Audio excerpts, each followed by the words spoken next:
இந்த காலையிலே நான் கர்த்தருடைய வார்த்தைக்குள்ள கடந்து போக விரும்புகிறேன். பரிசுத்த லூக்கா எழுதின சுவிசேஷம் 22ஆம் அதிகாரம் 45, 46 வசனங்களை வாசிக்க கேட்போம். அவர் ஜெபம் பண்ணி முடிந்து எழுந்திருந்து தம்முடைய சீஷரிடத்தில் வந்து அவர்கள் துக்கத்தினாலே நித்திரை பண்ணுகிறதை கண்டு நீங்கள் நித்திரை பண்ணுகிறது என்ன சோதனைக்கு உட்படாதபடி எழுந்திருந்து ஜெபம் பண்ணுங்கள் என்றார். தம்பி இந்தியிலையும் கொஞ்சம் போட்டிருப்பா. கர்த்தருடைய வசனம் சொல்லுகிறத நன்றாய் கவனியுங்கள். நீங்கள் நித்திரை பண்ணுகிறது என்ன சோதனைக்கு உட்படாதபடிக்கு எழுந்திருந்து என்ன செய்யுங்கள் ஜெபம் பண்ணுங்கள். தலைகளை தாழ்த்துவோமா? பரலோகத்தின் நல்ல பிதாவே, நல்ல வேளைக்காய் ஸ்தோத்திரம்.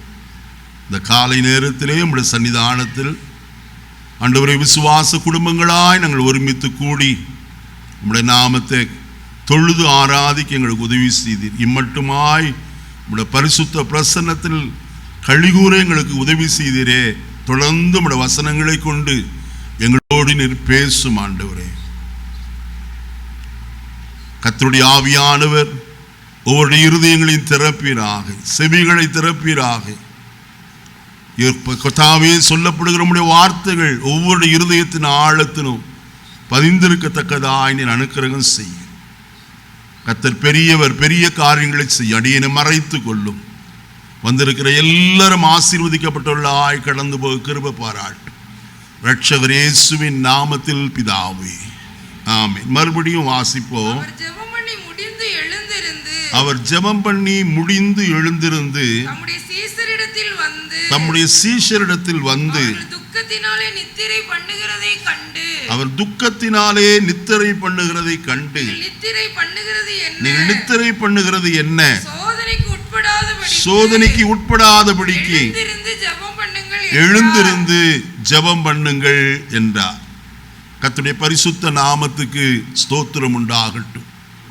தேவனுடைய வசனத்திலே நம்முடைய ஆண்டவராய் இயேசு கிறிஸ்து கெத்செமனே தோட்டத்தில் கடைசியாய் பஸ்கா பண்டிகை ஆசரித்து முடித்து கர்த்தருடைய பந்தியையும் முடித்து விட்டு கெத்செமனே தோட்டத்திற்கு தம்முடைய சீஷர்களை அழைத்து கொண்டு போனார். தம்முடைய சீஷர்களிலே 9 பேரை வெளியே நிறுத்திவிட்டு தாம் அதிகமாய் போகிற இடத்திற்கெல்லாம் அழைத்து கொண்டு போகிற பேதுருவையும் யோவானையும் யாக்கோபையும் அழைத்து கொண்டு போய் அவர்களையும் ஒரு இடத்திலே நிறுத்தி வைத்து பிறகு கல்லெறி தூரமாய் அப்புறம் கடந்து போய் தம்முடைய பிதாவை நோக்கி தம்முடைய இருதயத்தை ஊற்றி என்ன செய்தார்? ஜெபிக்கிறவராய் காணப்பட்டார். ஒவ்வொரு ஜெபத்தின் முடிவிலும் அவர் திரும்பி வந்து தம்முடைய சீஷர்களை பார்ப்பார். அவர்களை பார்த்து, நீங்கள் 1 மணி நேரமாவது விழித்திருக்க கூடாதா என்று சொல்லுவார். கடைசியாய் அவர் வந்தபோது அவர்கள் எல்லாரும் துக்கத்தினாலே எப்படி இருக்கிறார்கள்? நித்திரை பண்ணுகிறதை அவர் கண்டு அவர் சொன்னார், சோதனைக்கு உட்படாதபடிக்கு எழுந்திருங்கள், எழுந்திருந்து என்ன செய்யுங்கள்? ஜெபம் பண்ணுங்கள். இந்த காலையில் இதைத்தான் உங்களோடு கூட நான் சொல்ல விரும்புகிறது. நேற்று தினத்தில் நான் பல செய்திகளை ஆயத்தம் பண்ணினேன். அநேக நேரம் என்னுடைய சிந்தையில பல வசனங்கள் ஓடி வந்தது. ஆனாலும் கர்த்தருடைய ஆவியானவர் இந்த வார்த்தையை பேசும்படிக்கு இந்த காலையில் அதிகாலையில் என்னோடு கூட இடைப்பட்டார். இந்த கடைசி நாட்களிலே நமக்கு தேவை என்ன என்பதை குறித்து தான் உங்களோடு சொல்ல விரும்புகிறார். சோதனைக்கு உட்படாதபடிக்கு நீங்கள் என்ன செய்யுங்கள்? எழுந்திருந்து ஜெபம் பண்ணுங்கள். ஜெபம் சாதிப்பதை பார்க்கணும், வேறு எதையும் நாம் எதன் மூலமாயும் சாதிக்க முடியாது. யார் ஜெபிக்கிறார்களோ அவருடைய வாழ்க்கையில அவன் சாதனையாளனாய் மாற முடியும். அருமையான பக்தன் தானியேலை குறித்து நாம் வசனத்தில் வாசிக்கிறோம். அவன் எப்போதும் ஜெபிக்கிறவனாய் காணப்பட்டவன். ஜெபிக்கிற அவனுடைய வாழ்க்கையில அவனுக்கு உயர்வு வந்தது. உயர்வு வந்தது மட்டுமல்ல, அவன் மேல் அபாண்டமாய் குற்றம் சுமத்தி சிங்க கெபிக்குள்ளே தள்ளினார்கள். ஆனாலும் கர்த்தர் ஜெபிக்கிற தம்முடைய தாசனை என்ன செய்தார்? தப்புவிக்கிறவராய் காணப்பட்டார். ஜெபிப்போம், ஆனால் நம்முடைய முகம் பிரகாசிக்கப்படும். எந்த மனுஷன் ஜெபிக்கிறானோ அவனுடைய முகத்தை கர்த்தர் என்ன செய்கிறவர்? பிரகாசிக்க பண்ணுகிறவர்.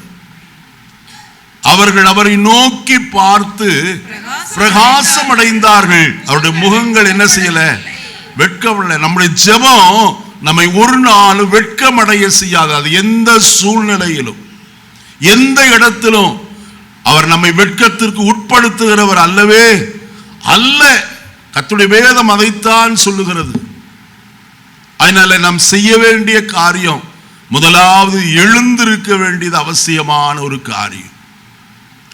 மார்க் எழுதின சுவிசேஷம் 14ஆம் அதிகாரம் 42வது வசனத்தையும் நான் வாசிக்கிற வேளையிலே, என்னை காட்டி கொடுக்கிறவன் இதோ வந்து விட்டார், எழுந்திருங்கள் போவோம் என்றார் என்று எழுதப்பட்டிருக்கிறது.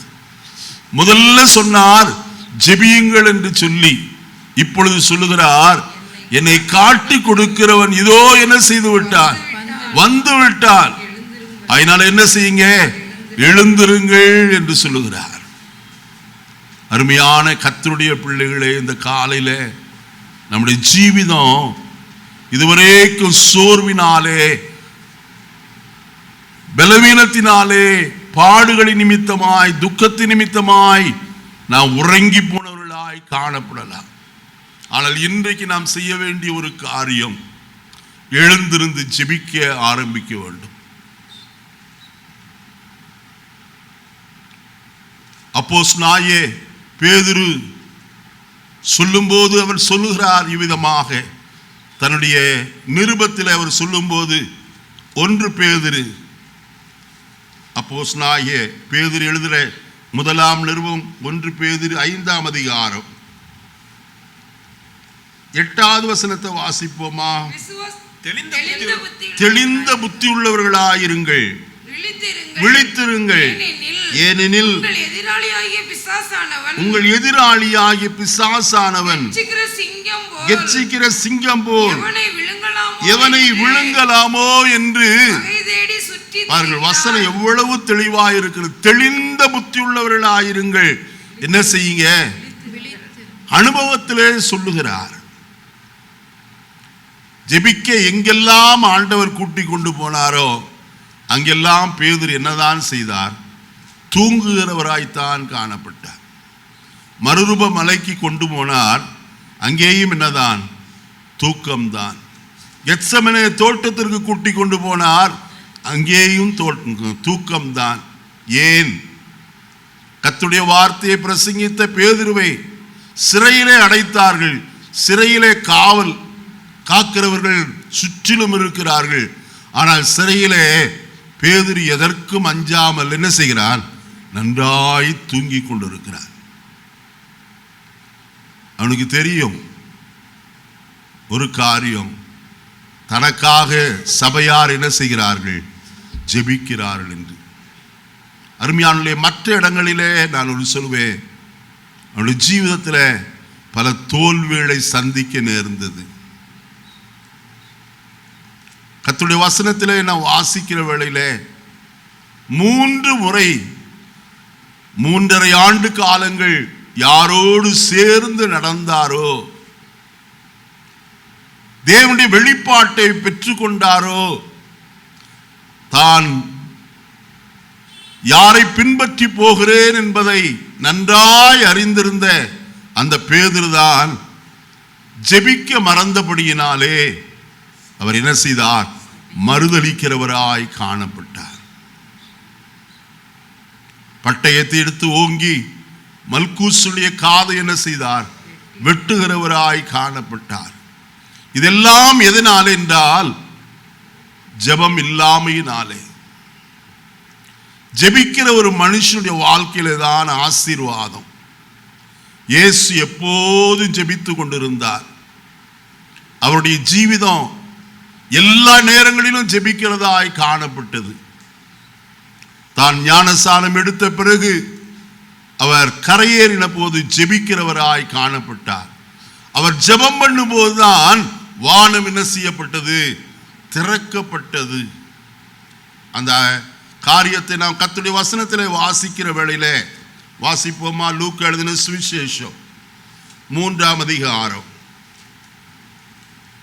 21வது வசனத்தை வாசிப்போம். ஜனங்கள் எல்லாரும் ஞானஸ்நானம் பெற்றபோது இயேசுவும் ஞானஸ்நானம் பெற்று ஜெபம் பண்ணுகையில், பார்த்தீங்களா, ஜெபிக்கிற ஒரு மனுஷனுக்கு அல்லது கிறிஸ்துவுக்கு வானம் என்ன செய்யப்பட்டது? திறக்கப்பட்டது. அதில் ஒரு சாட்சி சொல்லப்படுகிறது. என்னவென்று, பரிசுத்த ஆவியானவர் ரூபம் கொண்டு புறாவை போல அவர் மேல் இறங்கினார். வானத்திலிருந்து ஒரு சத்தம் உண்டாகி, நீர் என்னுடைய நேசகுமாரன், உம்மில் எப்படி இருக்கிறேன்? பார்த்தீங்களா, ஜெபிக்கிற கிறிஸ்துவுடைய வாழ்க்கையில தான் வானம் திறக்கப்பட்டது. ஆவியானவர் வந்து இறங்கினார். இவர் என்னுடைய நேசகுமாரன் என்று சொன்னது மட்டுமல்ல, அவரை குறித்து சொல்லப்பட்ட ஒரு வார்த்தை, இவரில் எப்படி இருக்கிறேன்? பிரியமாயிருக்கிறேன். கர்த்தர் நம்மிடத்தில் பிரியமுள்ளவராய் காணப்படுகிறாரா? யாரிடத்தில் பிரியமாயிருப்பார்? ஜெபிக்கிறவரிடத்தில். பாஸ்டர், எவ்வளவு நேரம் ஜெபிக்கிறது? எவ்வளவு நேரம் வேண்டுமானாலும் ஜெபிக்கலாம். ஜெபம் நம்முடைய வாழ்க்கையின் ஒரு அங்கமாய் மாற வேண்டும். ஜெபத்திலே தரித்திருக்கிற எவரும் பிதாவாகிய தேவனாலே சாட்சியிடப்படுவார்கள், பிரியமானவன் என்று சொல்லி. தானியேல் ஜெபிக்கிறவனாய் காணப்பட்டார். கர்த்தருடைய வசனத்திலே வாசிக்கிறோம், தானியேலே பிரியமான மனுஷனே என்று கூப்பிடுகிறத நாம் வசனத்தில் வாசிக்கிறோம். நீ கர்த்தருக்கு எப்படிப்பட்டவன்? பிரியமானவன் என்று சொல்லி அவனை குறித்து சாட்சி கொடுக்கப்பட்டது. இன்னைக்கு நாம் கர்த்தருக்கு பிரியமானவர்களாயிருக்க ஜெபத்திற்காக எழுந்திருக்க வேண்டியது அவசியமான காரியம். இயேசு இந்த ஒரு முறை மட்டுமல்ல, பல முறைகளும் மலையின் மேல் போய் ஜெபிக்கிறவராய் காணப்பட்டார். ஜெபித்து இறங்கின போது அவருக்கு ஒரு வெளிப்பாடு. தான் முன்னே அனுப்பின சீஷர்கள் நடுக்கடலில் என்ன செய்கிறார்கள்? தத்தளிக்கிறார்கள் என்று கண்டு அவர் கடல் மீது நடந்து வந்து காற்றையும் கடலையும் என்ன செய்தார்? அதட்டி அமைதியில் படுத்தி பேதுருவையும் கூட்டிக் கொண்டு, ஆழத்தில் அமிழ்ந்த பேதுருவை கூட்டிக் கொண்டு படவிலே ஏறினார். கடல் என்ன செய்தது? அமர்ந்தது. தாங்கள் நாடின துறைமுகத்துக்கு அவர்கள் என்ன செய்தார்கள்? வந்து பத்திரமாய் சேர்ந்தார்கள். என்னை கேட்கிற கர்த்தருடைய பிள்ளைகளே, ஜெபிக்கிற மனுஷனுடைய வாழ்க்கையில சோதனைகள் வரும், பாடுகள் வரும், பலவீனங்கள் வரும். ஆனாலும் அவைகள் எல்லாவற்றிலும் கர்த்தர் பலன் கொடுக்கிறவராய் காணப்படுகிறார். அப்போஸ்தலனாகிய பவுலுடைய வாழ்க்கையை பாருங்கள். அவரை குறித்து சொல்லப்பட்டிருக்கிறதானே ஒரு வார்த்தை என்னை மிகவும் ஆச்சரியப்பட வைத்தது. அப்போஸ்தல நடபடிகளின் புஸ்தகம் 22ஆம் அதிகாரம் 17வது வசனத்தை நான் வாசிப்போம். பின்பு நான் எருசலேமுக்கு திரும்பி வந்து தேவாலயத்தில் ஜெபம் பண்ணி கொண்டிருக்கையில் ஞான திருஷ்டி அடைந்து அவரை என்ன செய்தேன்? யாரை தரிசித்தேன்? கர்த்தரை நான் தரிசித்தேன். இயேசுவை அவர் பார்க்கவில்லை. மாம்ச சரீரத்தில் இந்த நாட்களிலே பவுல் இயேசுவை காணவே இல்லை. ஆனால் அவர் தேவாலயத்தில் வந்து ஜெபித்த போது அவர் சொல்லுகிற வசனத்தை நாம் வாசிக்கிறோம். இங்கே அவர் இயேசுவை என்ன செய்தார்? முகமுகமாய் தரிசிக்கிறவராய் காணப்பட்டார். இந்த காலை வேளையில் என்னை கேட்கிற கர்த்தருடைய பிள்ளைகளே, ஜெபிக்கிற மனுஷன் கர்த்தரை தரிசிக்கிறவனாய் காண முடியும். நம்முடைய வாழ்க்கையில கர்த்தரை தரிசிக்கும் ஸ்லாக்கியம் நமக்கு வேண்டும் அல்லவா? ஜெபம் மிக முக்கியமான ஒரு காரியம். ஜெபியாதிருப்போம் ஆனால் சத்துருக்களை நாம் ஒரு காலம் என்ன செய்ய முடியாது? மேற்கொள்ளவே முடியாது. எலிசா கர்த்தருக்கு முன்பதாய் நிற்கிற மனுஷன், அவன் எப்போதும் ஜெபிக்கிறவன். சீரியருடைய படை வந்தது. வேலைக்காரன் வீட்டை விட்டு அதிகாலமே வெளியே வந்தான். அவன் சொல்லுகிறான், ஐயோ எஜமானனே, நமக்கு அபத்தம் வந்தது, நாம் தப்பி பிழைப்பது கூடாத காரியம். சீரியருடைய ராணுவம் நம்மை இந்த மலையை சுற்றிலும் காணப்படுகிறது, ஐயோ என்று புலம்புகிறான். தீர்க்கதரிசியோடு கூட காணப்படுகிறவன் தான். ஆனால் அவனுக்கோ சரியான ஆவிக்குரிய பார்வை அற்றவனாய் காணப்படுகிறான். தீர்க்கதரிசியோ சொல்லுகிறார், பயப்படாதே, அவர்களோடு இருக்கிறவர்களை பார்க்கிலும் நம்மோடு இருக்கிறவர்கள் அதிகம் என்று சொல்லுகிறார். 2 ராஜாக்கள் 6:16. அவர்களோடு இருக்கிறவர்களை பார்க்கிலும் நம்மோடு இருக்கிறவர்கள் அதிகம். அவன் நினைச்சிருப்பான், இந்த மனுஷனுக்கு ஏதோ என்ன செஞ்சிருக்கு, பித்து பிடிச்சிருக்கு போல இருக்கு. நம்ம பார்க்கிற இத்தனை ராணுவ வீரர்கள் மலையை சுற்றிலும் இருக்கிறார்கள். இவரோ சொல்லுகிறார், அவர்களோடு இருக்கிறவர்களை பார்க்கிற நம்மோடு இருக்கிறவர்கள் அதிகம். நம்ம 2 பேர் தானையா இருக்கோம். அப்பதான் எலிசா ஜெபித்தார், கர்த்தாவே, இவன் பார்க்கும்படிக்கு இவன் கண்களை என்ன செய்யும், திறந்தருளும் என்றார். கர்த்தர் இந்த வேலைக்காரனுடைய கண்களை திறந்தார். இதோ எலிசாவை சுற்றிலும் அக்கினிமயமான ரதங்களும் குதிரைகளும் அந்த மலை நிறைந்திருக்கிறதை அவர் என்ன செய்தார். ஜெபிக்காதவனுக்கு தன்னை சுற்றிலும் இருக்கிற பாதுகாப்பு தெரியவே தெரியாது. நான் தனிமையாய்த்தான் இருக்கிறேன், எனக்கு யார் இருக்காங்க, எந்த உற்றார் உறவினர் யார், என்னுடைய பந்துக்கள், இளஞ்சன பந்துக்கள், என்னுடைய சகோதரர்கள் யார் எனக்கு உதவி செய்வார், எல்லாம் ஒற்றிலும் நான் தனித்து பட்ட மரத்தை போல நான் காணப்படுகிறேனே, தனிமரமாய் நின்று கொண்டிருக்கிறேனே. இந்த காலை வேளையில கர்த்தருடைய பிள்ளையே, நீ தனிமரம் அல்ல, நீ ஒரு தோப்பாய் காணப்படுகிறாய். கர்த்தர் உன்னை சுற்றிலும் ஒரு பெரிய பாதுகாப்பை என்ன செய்திருக்கிறார், வைத்திருக்கிறார். நீ பட்ட மரம் என்று சொல்ல உனக்கு எந்த விதத்திலும் கர்த்தருடைய பாதுகாப்பிலே குறை உள்ளவர் அல்லவே அல்ல. அவர் உன்னை பாதுகாக்க போதுமானவராய் காணப்படுகிறார். இன்றைக்கு நம்முடைய வாழ்க்கை எப்படிப்பட்டது? பவுலே வாழ்க்கையில பார்க்கிறோம், ஜெபித்தார், கர்த்தரை அவர் என்ன செய்தார், தரிசிக்கிறவராய் காணப்பட்டார். தரிசித்த அதே பவுலுடைய வாழ்க்கையில தான் சரீரத்தில் முள் என்ன செய்யப்பட்டிருந்தது, கொடுக்கப்பட்டிருந்தது. எத்தனை முறை ஜெபித்தாராம்? 3 முறை நான் கர்த்தரிடத்தில் என்ன செய்தேன், வேண்டிக் கொண்டு. 3 முறையும் எனக்கு வந்த பதில், என் கிருபை உனக்கு போதும், உன் பலவீனத்திலே என் பலம் பூரணமாய் விளங்கும் என்று சொல்லி சொன்னார். நன்றாய் கவனிக்க வேண்டும். உன்னுடைய பலவீனத்தில் என் பலம் பூரணமாய் என்ன செய்யும், விளங்கும். என் கிருபை உனக்கு, ஐயா, கிருபையை பற்றி கொள்வோம், கிருபையை விடாதிருங்கள். மரியாளை பார்த்து சொல்லப்பட்ட வார்த்தை, கிருபை பெற்றவளே நீ என்ன செய்ய, வாழ்க என்றுதான் கர்த்தர் சொன்னார். கிருபை நமக்கு தேவை. இந்த உலகத்துல எது இருக்குதோ இல்லையோ, கிருபை இருந்தால் எல்லாவற்றையும் நாம் சாதிக்க முடியும். அவர் எல்லாவற்றையும் தர வல்லவராயிருக்கிறார். நோவாவை குறித்து கர்த்தருடைய வசனத்தில் வாசிக்கிறோமே, நோவாவுக்கோ கர்த்தருடைய கண்களில் என்ன கிடைத்தது, கிருபை கிடைத்தது. அந்த நாட்களுடைய ஜனங்கள் அவ்வளவு அக்கிரமம் செய்கிறவர்களாய் காணப்பட்டார்கள். அக்கிரமம் தேசத்தில் பெருகி படர்ந்திருந்தது. கர்த்தர் தேசத்தை அழிக்கும்படிக்கு சித்தம் கொண்டார். ஆனால் அவருடைய பார்வையிலே ஒரு மனுஷனை கர்த்தர் நீதிமானாய் கண்டார். ஆதியாகமம் 7ஆம் அதிகாரம் 5வது வசனத்தில் வாசிக்கும் போது கர்த்தருடைய வசனம் சொல்லுகிறது, கட்டளையிட்டபடி எல்லாம் செய்தார். ஜலப்பிரளயம் பூமியின் மேல் உண்டான போது, இருங்கம்மா, 7ஆம் அதிகாரம் முதல் வசனத்தை வாசிங்க.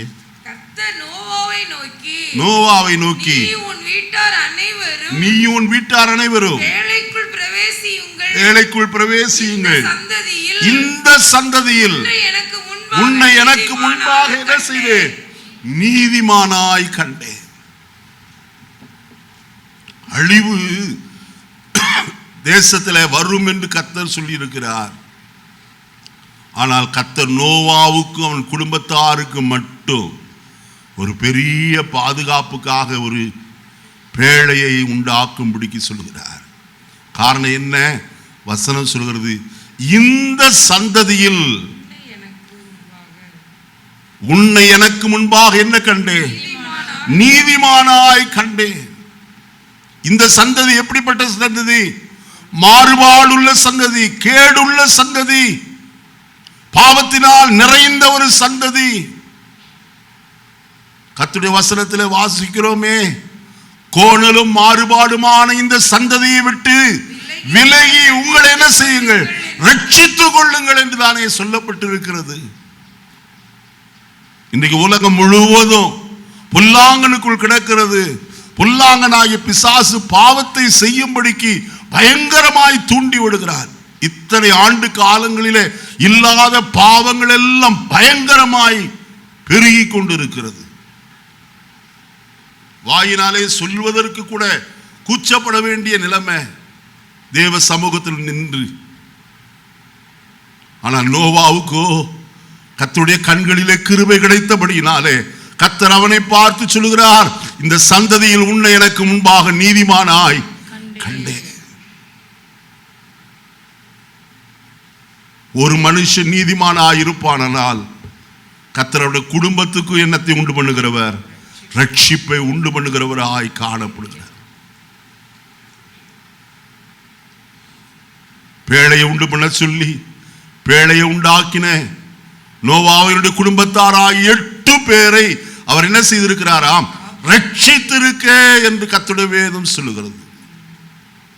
8 பேரை கர்த்தர் ஜலப்பிரளயத்திற்கு தப்புவித்து ரட்சித்தவராய் காணப்பட்டார்.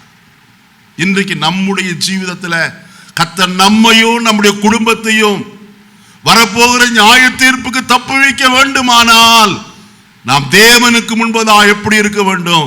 நீதிமான்களாய் காணப்பட வேண்டியது அவசியம். நம்முடைய பேச்சு, நம்முடைய செய்கை, நம்முடைய சகல காரியங்களும் நீதியின் கிரியைகளை உடையதாய் காணப்பட வேண்டும். நீதிமானாய் ஜீவிக்கிறவன கர்த்தர் அவன் சந்ததியையும் என்ன செய்கிறவர்?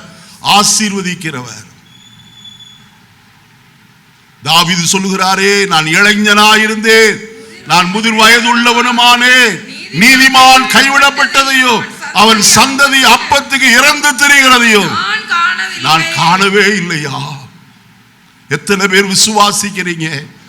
கர்த்தர் நீதிமானுடைய சந்ததியோடு என்ன செய்கிறாரே? இருக்கிறாரே என்று சங்கீதக்காரன் சொல்லுகிறார். நீதிமானாய் நாம் நிற்போமானால் நிச்சயம் நம்முடைய சந்ததியும் கர்த்தர் ஆசீர்வதிக்கிறவராய் காணப்படுகிறவர்.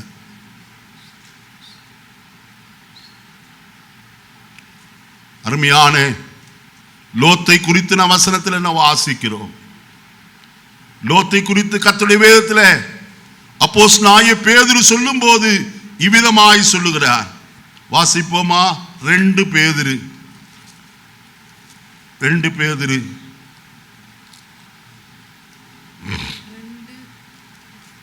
2ஆம் அதிகாரம் 4வது வசனத்திலிருந்து வாசிக்கலாம். மன்னிக்க வேண்டாம், 5வது வசனத்திலிருந்து வாசிங்க. பூர்வ உலகத்தையும் தப்ப விடாமல் நீதியை பிரசங்கித்தவனாகிய நோவா முதலான 8 பேரை காப்பாற்றி அவபக்தி உள்ளவர்கள் நிறைந்த உலகத்தின் மேல் ஜல பிரளயத்தை வரப்பண்ணி சோதோம் கோமாரா என்னும் பட்டணங்களையும் சாம்பலாக்கி கவிழ்த்து போட்டு ஆக்கினைக்குள்ளாக தீர்த்து பிற்காலத்திலே அவபக்தியாய் நடப்பவர்களுக்கு அவைகளை திருஷ்டாந்தமாக வைத்து அக்கிரமக்காரருக்குள் வாசமாய் இருக்கையில் அவருடைய காம விகார நடக்கையால் வருத்தப்பட்டு நாள்தோறும் அவருடைய அக்கிரம கிரியைகளை கண்டு கேட்டு நீதியுள்ள தன் இருதயத்தில் வாதிக்கப்பட்ட நீதிமானாய லோத்தை அவர் என்ன செய்திருக்கிறார்? என்னை கேட்கிற கர்த்தருடைய பிள்ளைகளே, வசனம் சொல்லுகிறது, அவருடைய அக்கிரம கிரியைகளை கண்டு கேட்டு நீதி உள்ள தன்னுடைய இருதயத்தில் அவர் என்ன செய்தார்? தினந்தோறும் வாதிக்கப்பட்டார். அவனை குறித்து வேதம் சொல்லுகிறது, அந்த நீதிமானாகிய லோத்தை கர்த்தர் என்ன செய்தார்? ரட்சித்தாரே. இன்னைக்கு எத்தனை அக்கிரமம்! இன்னைக்கு ஒரு புதிய அக்கிரமங்கள் தலைதுரித்து ஆடுகிறது. லிவிங் டுகெதர் என்று சொல்லி திருமணம் ஆகாமலேயே கணவன் மனைவியை போல ஜீவிக்கிற ஒரு கேடுகட்ட பழக்கம். தேவன் திருமணத்தை ஏற்படுத்தினவர், திருமணத்தை அங்கீகரித்தவர், அதை ஆசீர்வதித்தவர். எதற்கு? கர்த்தருடைய வேதம் சொல்லுகிறது, மல்கியா தீர்க்கதரிசன புஸ்தகம் 2ஆம் அதிகாரம் 15வது வசனத்தை நான் வாசிக்கிற வேளையில, அவர் ஒருவனை அல்லவா படைத்தார், ஆவி அவனிடத்தில் பரிபூர்ணமாயிருந்தது, பின்ன ஏன் ஒருவனை படைத்தார்? தேவ பக்தியுள்ள சந்ததியை, கர்த்தருடைய விருப்பம் திருமண பந்தத்தின் மூலமாய் ஒரு தேவ பக்தியுள்ள ஒரு சந்ததி வர வேண்டும் என்று சொல்லி. ஆனால் இன்றைக்கு முறைகேடாய் லிவிங் டுகெதர் என்று சொல்லப்படுகிற ஒரு கேடுகட்ட பழக்கம் தேசத்தில் தலைவிரித்து ஆடிக்கொண்டிருக்கிறது. உங்க மனைவியா? அது போல தாங்க. என்னது? அது மாதிரி தான். அது மாதிரி அல்ல வாழ்க்கை இருக்க வேண்டியது. என்னை கேட்கிற கர்த்தருடைய பிள்ளைகளே, இந்த உலகம் அக்கினிக்கு இரையாக என்ன செய்யப்பட்டிருக்கிறது? வைக்கப்பட்டிருக்கிறது. என்றால் அவ்வளவு அக்கிரமம் தேசத்தில் பெருகி இருக்கிறது. எத்தனை ஆண்கள் ஆண்களை திருமணம் செய்கிறார்கள், பெண்கள் பெண்களை திருமணம் செய்கிறார்கள். இப்படிப்பட்டதான பழக்கம் இதுவரைக்கும் நாம் கேள்விப்படவில்லையே. இந்த அவலட்சணமான கிரியைகளை கண்டு நம்முடைய இருதயம் வாதிக்கப்படவில்லையா? கர்த்தாவே, எங்களுடைய தேசத்தில் இப்படி நடக்கிறது. நமக்குள்ள ஒரு ஜெபாவி எழும்ப வேண்டியது அவசியமான காரியம். நாம் காப்பாற்றப்பட வேண்டுமானால், நாம் அழிவுக்கு தப்புவிக்கப்பட வேண்டுமானால் நாம் ஜெபிக்க வேண்டும். யோவான் ஸ்நானகனுடைய பிரசங்கத்தில் முதலாவது காரியம், வருங்கோபத்துக்கு தப்பித்துக் கொள்ள உங்களுக்கு வகை காட்டினவன் யார்? மனம் திரும்புதலுக்கு ஏற்ற கனிகளை கொடுங்கள். நல்ல கவனிப்போ. மனம் திரும்பி விட்டேன் என்று சொன்னால் போதாது, அதற்கு ஏற்ற கனிகள், கிரியைகள் காணப்பட வேண்டுமே. அந்த கிரியை உடையவர்களாய் ஒவ்வொருவரும் ஜீவிக்க வேண்டியது அவசியம். ஏன் தெரியுமா? கனிகூடாத மரத்தின் கீழெல்லாம் ஒரு காரியம் வைக்கப்பட்டிருக்கிறது, கோடரி வைக்கப்பட்டிருக்கிறது. நல்ல கவனிங்க. கோடரியானது மரத்தின் வேர் அருகே வைக்கப்பட்டிருக்கிறது. வேற வெட்டி சாச்சா முழு மரமும் என்ன செஞ்சிடும்? சாஞ்சு போயிருமே. கர்த்தாவே, என்னை என் குடும்பத்தை என்ன செய்யும்? வரப்போகிற அழிவுக்கு தப்புவிக்கத்தக்கதா எனக்கு கிருபை பாராட்டும் என்று இரவும் பகலும் ஜெபிக்க வேண்டியது அவசியம். அதற்குத்தான் கர்த்தருடைய வசனத்தில் வாசிக்கும் போது வசனம் சொல்லுகிறது, புலம்பலின் புஸ்தகம் 2ஆம் அதிகாரத்தில் நான் வாசிக்கிற வேளையில வசனத்தில் விதமாய் நான் வாசிக்கலாம். புலம்பலின் புஸ்தகம் 2ஆம் அதிகாரம் வாசிப்போமா? 19வது 18 அவர்கள் இருதயம் ஆண்டவரை நோக்கி கூப்பிடுகிறது. சீயோன் குமாரத்தின் மதிலே இரவும் பகலும் நதி அவ்வளவு என்ன செய்? கண்ணீர் விடு, ஓய்ந்திராதே. உன் கண்ணின் கருப்பு ஒளி சும்மா இருக்க ஒட்டாதே. எழுந்திரு, ராத்திரியே முதற் சாமத்திலே என்ன செய்? கூப்பிடு. ஆண்டவரின் சமூகத்தில் உன் இருதயத்தை தண்ணீரை போல ஊற்றிவிடு.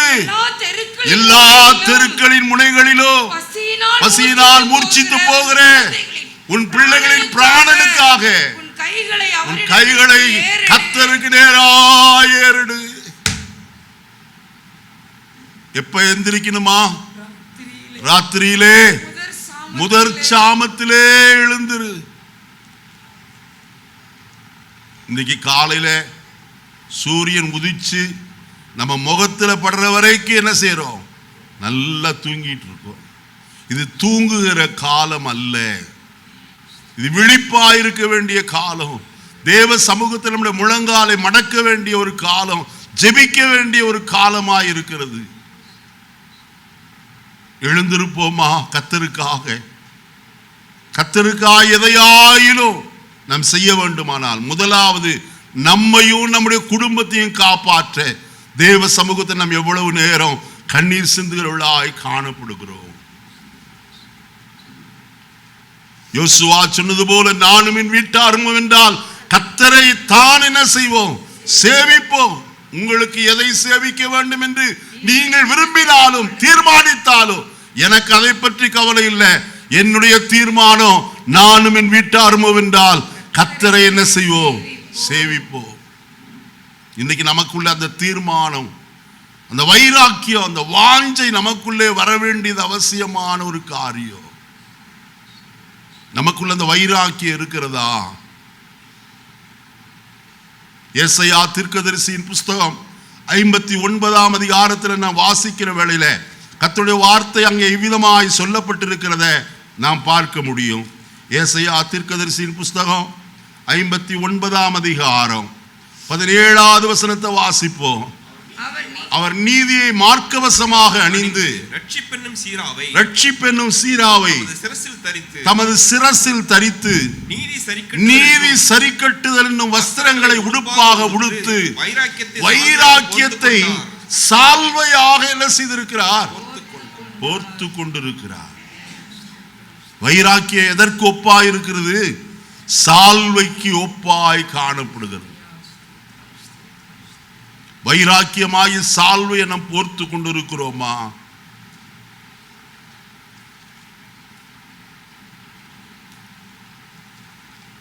ஒன்று சாமுவேலின் புஸ்தகம் 18ஆம் அதிகாரம் 1 சாமுவேல் 18ஆம் அதிகாரம்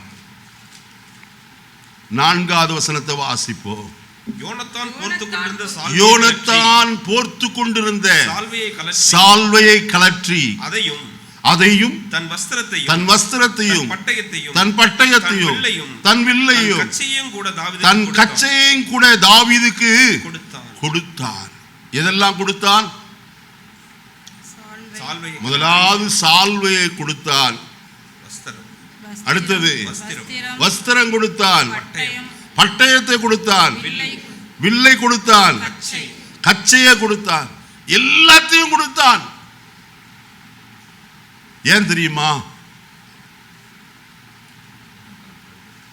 இந்த சால்வையாகிய வைராக்கியம் யாருக்குள்ள இருந்துச்சு தெரியுமா? தாவீதுக்குள்ள மட்டும்தான்.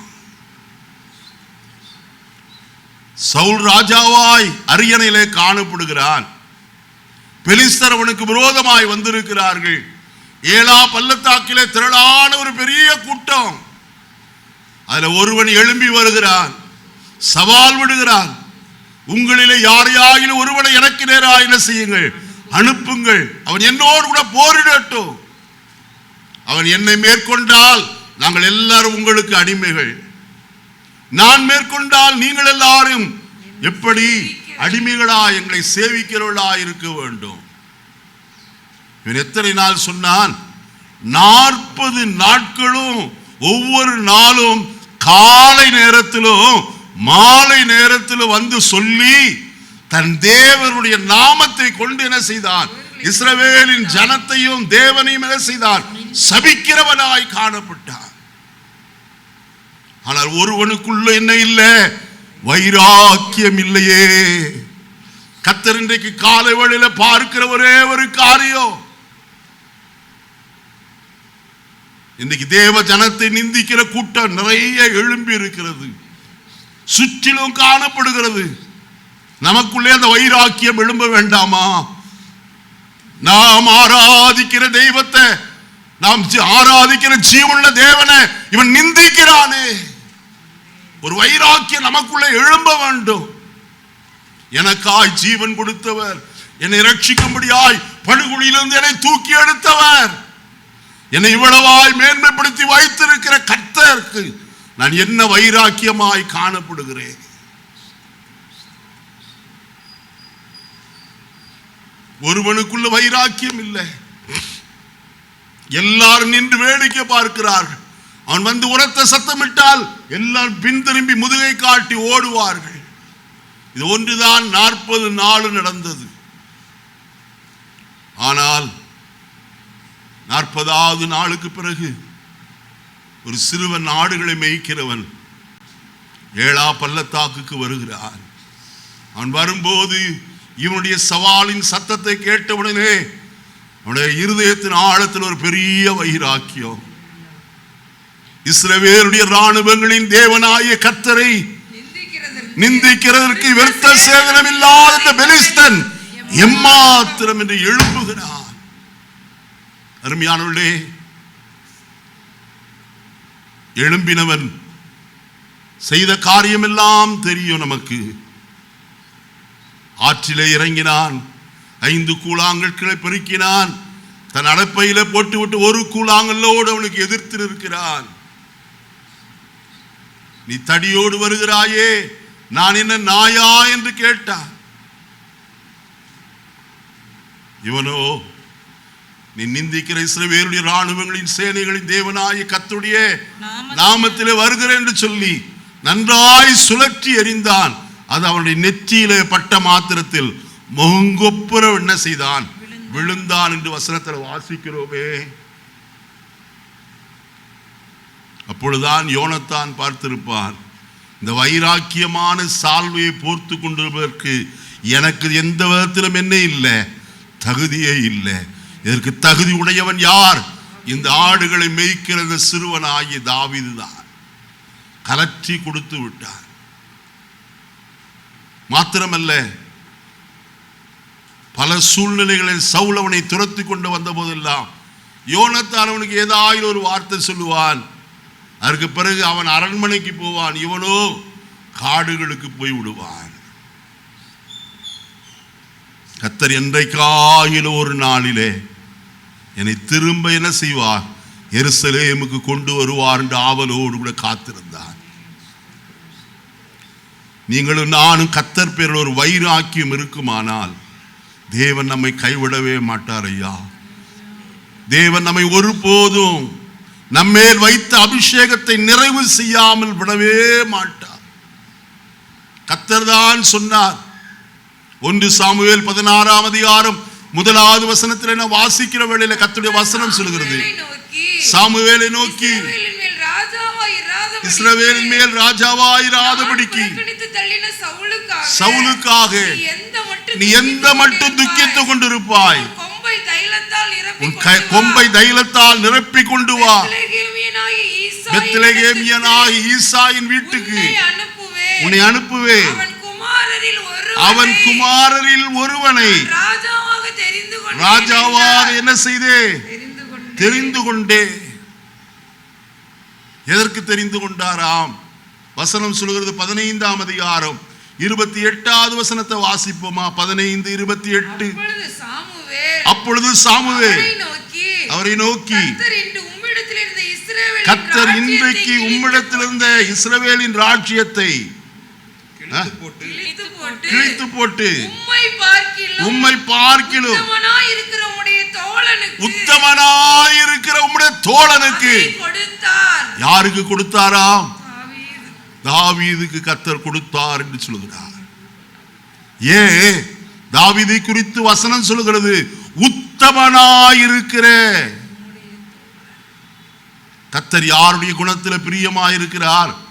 உத்தம குணத்திலே கர்த்தர் பிரியமாயிருக்கிறார். உத்தம குணம் தாவீதுக்குள்ளே காணப்பட்டது. எல்லாவற்றிலும் உத்தமனாய் விளங்கினான். யார் உத்தமன்? வேதம் சொல்லுகிறது கொரிந்தியர்ல 1 கொரிந்தியர்ல, தன்னைத்தான் புகழுகிறவன் உத்தமன் அல்ல, கர்த்தரால் புகழப்படுகிறவனே யாராயிருக்கிறார். தாவீதை கர்த்தர் புகழ்ந்தார்.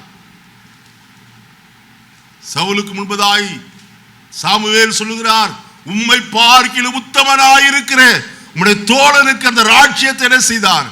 கொடுத்தார். ஆனால் அது உடனடியாக அதை ஏற்றுக்கொள்ள பிடித்துக் கொள்ள முடியவில்லை. பல போராட்டங்கள், பல கண்ணீரின் பள்ளத்தாக்குகள். ஆனாலும் கர்த்தர் அந்த நிலைமையில் எல்லாம் கூடவே இருந்தார் என்று வேதம் சொல்லுகிறதே.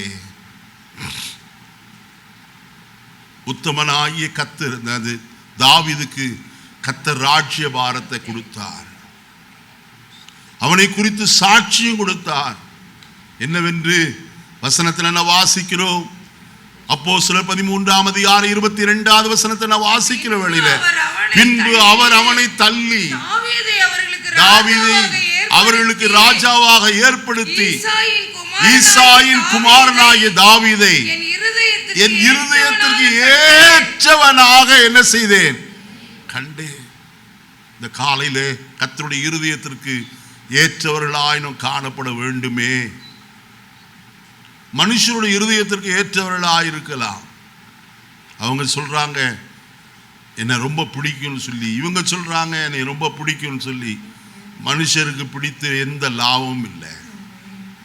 பரலோகத்தின் தேவனுக்கு நம்மை பிடிக்க வேண்டுமே.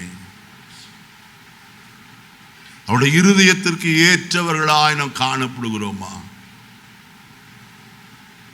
யோனத்தான் தாவீதை தன் இருதயத்தை போல என்ன செய்தான்?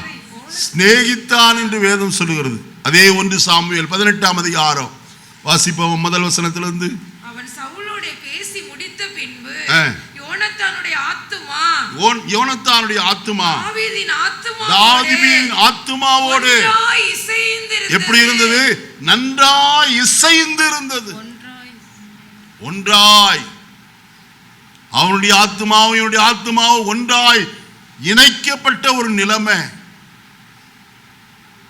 அது ஒன்றாய் இணைந்திருந்தாலும் தாவீது தனி மனிதன் தான். யோனத்தான் தன் தகப்பனாகி சவுலோடு போய் சேர்ந்து கொண்டவன் தான். அவருடைய சிநேகம் எப்படி இருந்தது என்று சொல்லி நான் வசனத்தில் வாசிப்போமானால் அறிந்து கொள்ள முடியும். வாசிப்போமா? அதே 1 சாமுவேலின் புஸ்தகம் 31ஆம் அதிகாரம். சாமுவேலின் புஸ்தகம் 1 சாமுவேல் 31ஆம் அதிகாரம் வாசிக்கலாம்.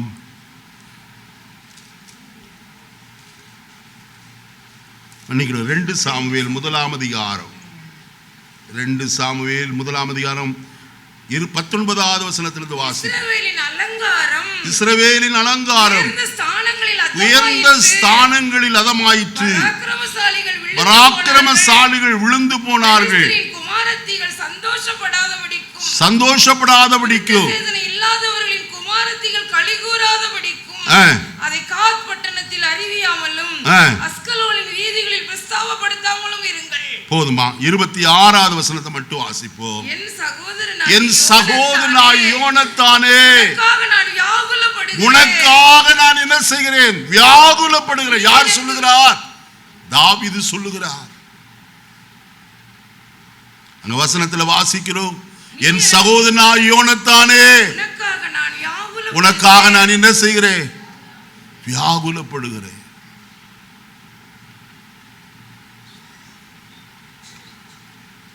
கர்த்தருடைய வசனத்தை நன்றாய் கவனியுங்கள். சகோதரனே என்று அழைக்கிறார். ஆனா ஒரு நாள் கூட அவன் கூட பாடு அனுபவிக்கவில்லை. சொகுசு அனுபவிக்கும்படியாய் கொட்டாரத்திற்கு அரண்மனைக்கு போய்விட்டான்.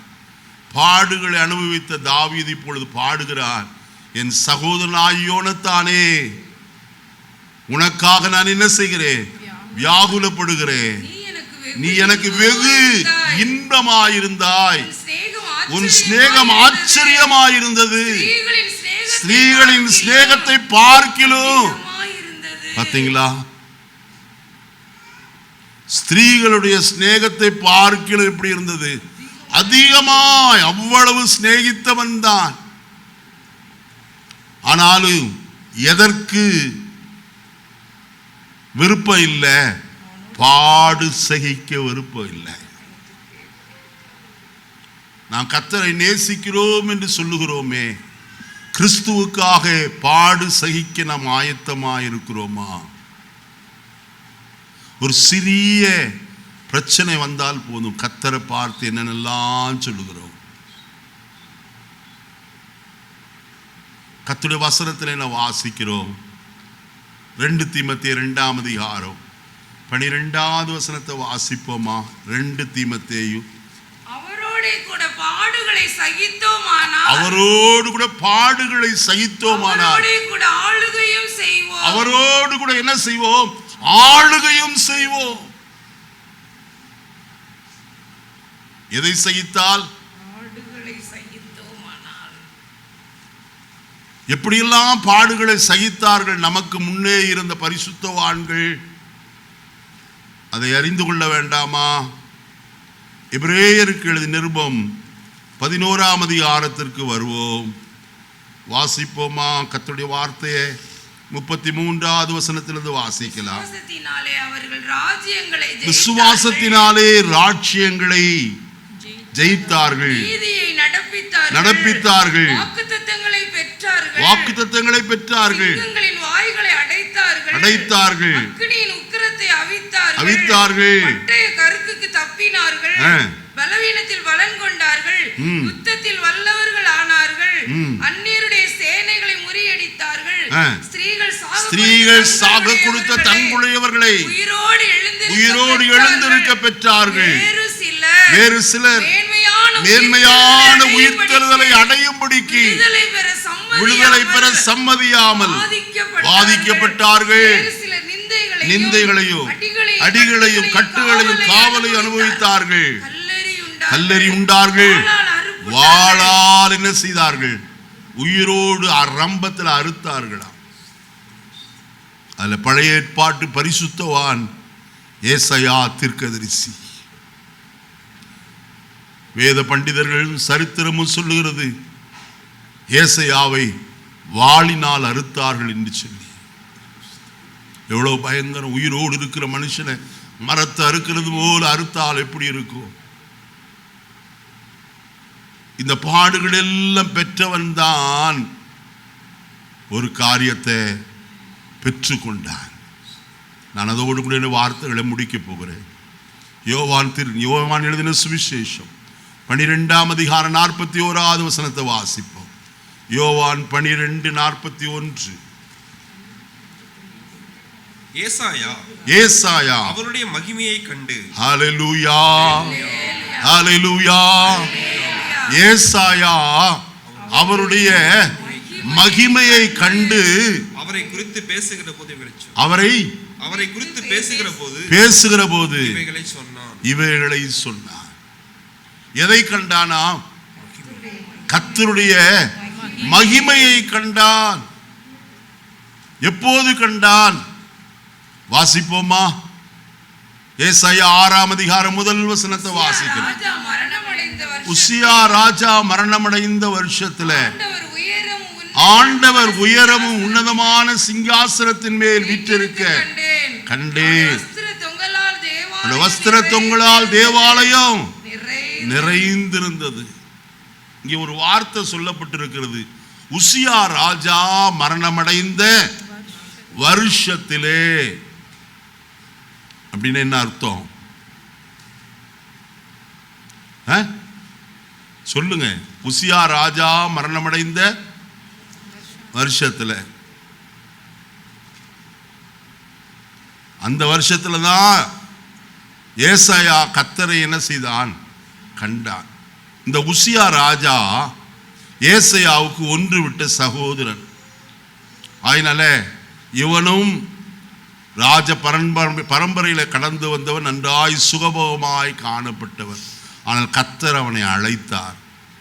யாரின் காரியமாய் போவார் என்று சொன்னபோது நான் போகிறேன் என்று சொல்லி ஆயத்தமாய் வந்தவன் கர்த்தரை கண்டானா? எப்ப கர்த்தரை கண்டான்? உசியா ராஜா மரணமடைந்த வருஷத்துல. இதே போல ஒரு வசனம் இருக்கு. ஏசாயா 14ஆம் அதிகாரம் 28வது வசனத்தை வாசிப்போம். ஏசாயா 14:28. ஆகாஸ் ராஜா மரணமடைந்த ஆகாஸ் ராஜா மரணமடைந்த வருஷத்திலே. என்னையா இதெல்லாம் இப்படி இருக்குது? எதுக்கு சொல்றாங்க?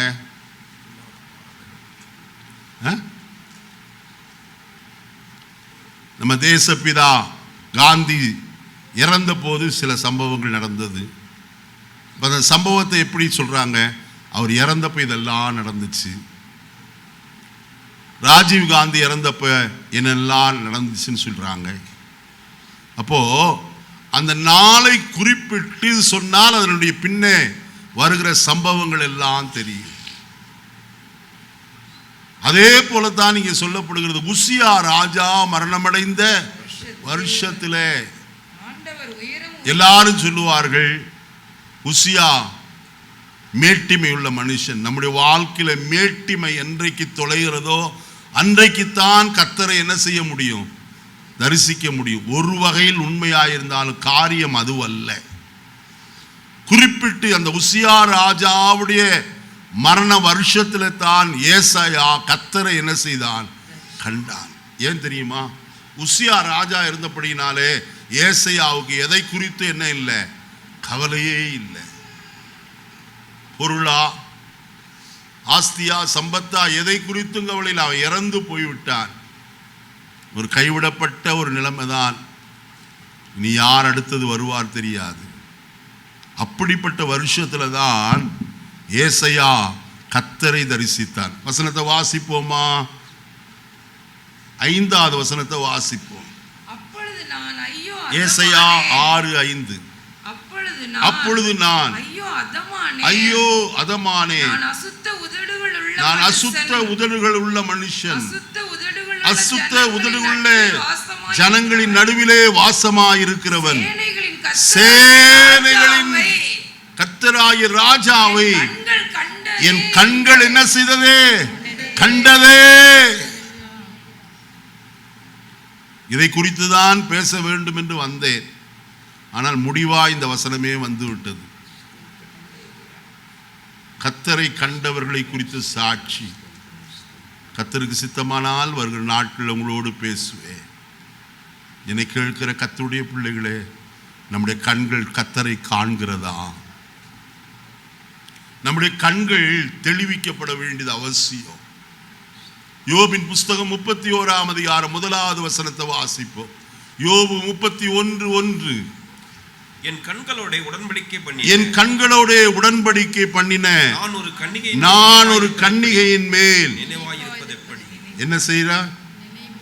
நினைவாயிருப்பது எப்படி? கன்னிகை மேல மட்டுமல்ல, காளையர் மேலும்.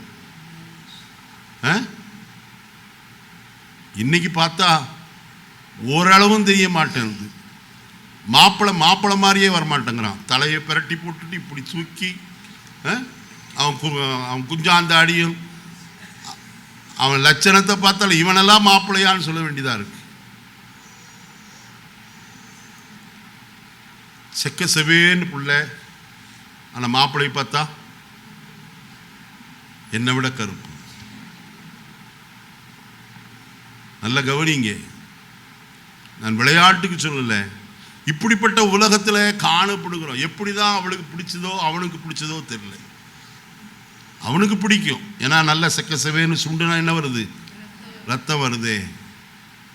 சுண்டி சுண்டி பார்க்கலான்ட்டு. நல்லா கவனிங்க, நம்முடைய கண்கள் யாரை காணணும்? சேனைகளின் தேவனாய கர்த்தருடைய ராஜாவை நம்முடைய கண்கள் என்ன செய்யணும்? மகிமையை காணணுமே. இங்க வசனத்தில் வாசிக்கிறோம், சேனைகளின் கர்த்தராகிய ராஜாவை என் கண்கள் என்ன செய்ததே? கண்டதே. நம்முடைய கண்கள் காண வேண்டுமானால் நம்முடைய கண்கள் என்ன செய்யணும்? முதலாவது பரிசுத்தமடைய வேண்டியது அவசியம். நம்முடைய கண்களை பரிசுத்தமாக்குவோம்.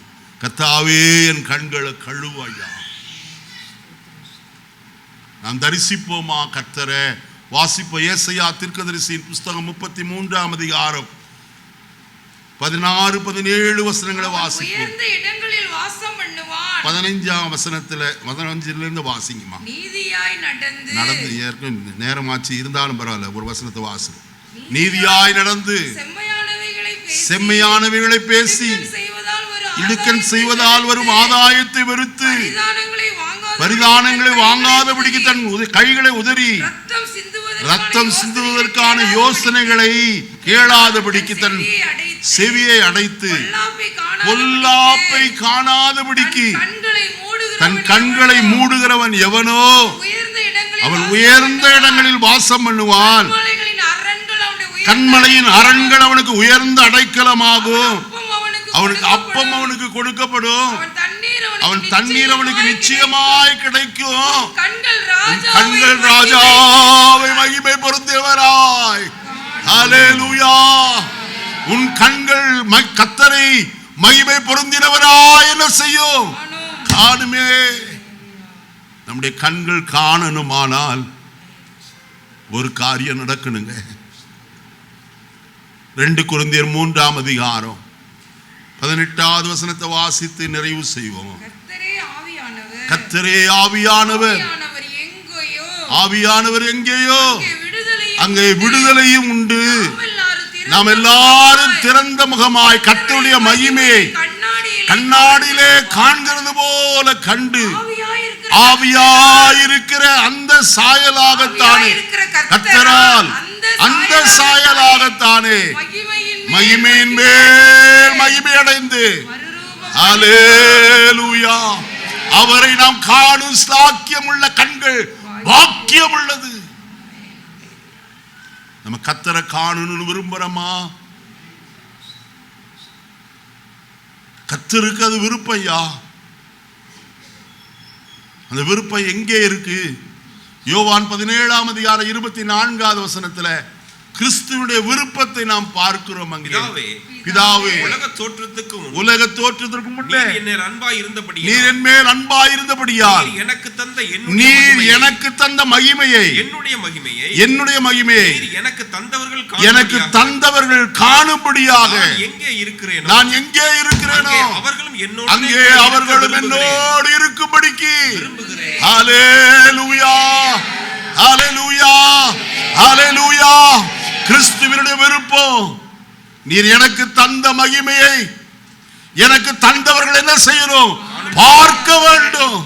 அதை பார்க்கும்படியாய் அவர்கள் என்னோடு இருக்கும்படிக்கு என்ன செய்கிறேன்? நான் விரும்புகிறேன். ஐயா, எவ்வளவு நல்ல விருப்பம்! இந்த உலகத்தில் யாருக்கு இல்லாத ஒரு பெரிய விருப்பம். என்னுடைய மகிமையை அவர்கள் என்ன செய்யணும்?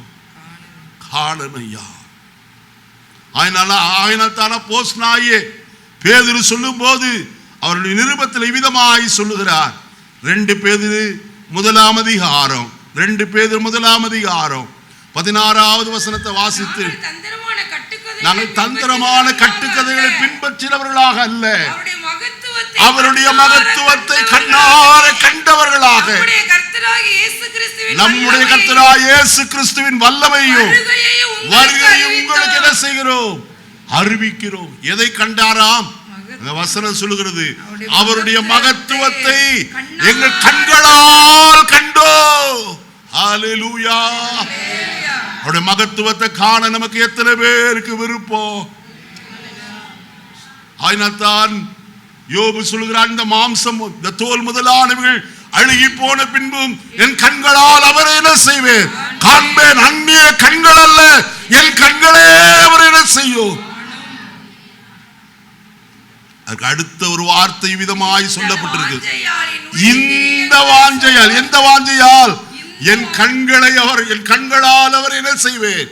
காண்பேன் என்கிற வாஞ்சையினால் என் உள்ளியந்திரியங்கள் என்ன செய்கிறது? சோர்ந்து போகுது. ஏன் சோர்ந்து போகிறது? என்றைக்கு நான் பார்ப்பேன்? ஐயா, ஆதி பரிசுத்தவான்கள் எல்லாரும் என்றைக்கு நீர் வருவீர் என்று ஏக்கத்தோடு காத்திருந்தார்கள். ஆனால் அவருடைய நாட்கள் எல்லாம் கர்த்தர் வரவில்லை. நம்முடைய நாட்களிலே இன்னும் வரவில்லை. ஆனால் சொன்னவர், வாக்கு மாறாதவர் சீக்கிரமா என்ன செய்ய போகிறார்? மத்தியாக ஆயத்தில் வெளிப்பட போகிறார். அவரை குத்தினவர்களும் அவரை என்ன செய்வார்கள்? காண்பார்கள் என்று கர்த்தருடைய வேதம் சொல்லுகிறது. நம்முடைய கண்கள் கர்த்தரை காண வேண்டுமே. எப்படி காண வேண்டும்? மகிமை பொருந்தினவராய். எழுந்திருப்போமா? கர்த்தரை நோக்கி பார்ப்போம்.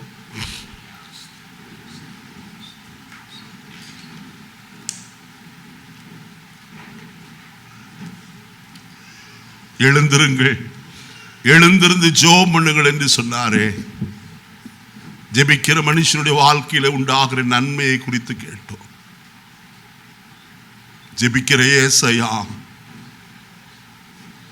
கர்த்தருடைய மகிமையை கண்டார். இன்னைக்கு நம்முடைய கண்களும் கர்த்தரை மகிமை பொருந்தின ராஜாவாய் பார்க்க வேண்டுமே. அவரை காணும் கண்கள் பாக்கியமுள்ளதாயிற்றே.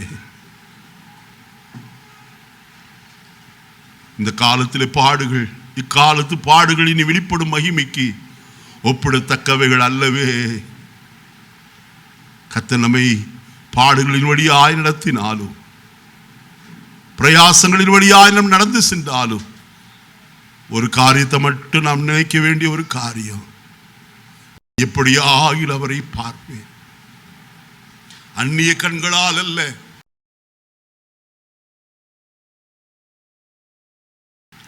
அவரை காணும்படிக்கு நம்முடைய இருதயம் ஆயத்தமாயிருக்கிறதா? ஒவ்வொரு நாளும் ஆண்டவரே நான் உம்மை பார்க்க விரும்புகிறேன். கிரேக்கர் வந்து சொன்னார்கள் பிலிப்பினிடத்தில், இயேசுவை காண விரும்புகிறோம் என்று சொல்லி. அதே போல இன்றைக்கு நம்முடைய ஜீவிதத்தில் கர்த்தரை காணும்படிக்கு நீ விருப்பமுடையவர்களாய் ஜீவிப்போம். ஜெபிப்போமா? பரலோகத்தின் நல்ல பிதாவே, நல்ல வேளைக்காய் ஸ்தோத்திரம். இந்த காலையில் எங்களோடு நீர் பேசின வார்த்தைகளுக்காய் நாங்கள் உம்மை துதிக்கிற ஐயா. நீர் அடியாருடைய இருதயத்திலே போட்ட வார்த்தைகளை இவர்களோடு கூட சொல்ல கர்த்தர் அனுக்கிரகம் செய்தீரே, அதற்காய் ஸ்தோத்திரம். உம்முடைய கிருபை எங்களோடு தங்கி இருக்கட்டும் நாதா. இந்த உலகத்தில் நாங்கள் எதை காண்கிறோமோ இல்லையோ, எங்களுக்காய் ஜீவன் கொடுத்து மரித்து அடக்கம் பண்ணப்பட்டு 3வது நாள் உயிரோடு எழுந்து பரலோகத்திற்கு ஏறி சென்று எங்களுக்காய் வாசஸ்தலத்தை ஆயத்தம் பண்ணி கொண்டிருக்கிறேன். சீக்கிரமாய் வெளிப்பட போகிற மகிமையின் கர்த்தரை நாங்கள் காணும்படிக்கு விருப்பம் கொண்டிருக்கிற ஐயா. நாங்கள் சீக்கிரமாய் உம்மை காண விரும்புகிறோம். அதற்காக எங்களை ஆயத்தப்படுத்தும், பரிசுத்தப்படுத்தும். பரிசுத்தன் மேல் பரிசுத்தம் அடைய எங்களுக்கு ஸ்லாக்கியம் தருவீராக. வசனத்தை கேட்ட எல்லாரையும் ஆசீர்வதியும். இயேசுவின் நாமத்தில் பிதாவே.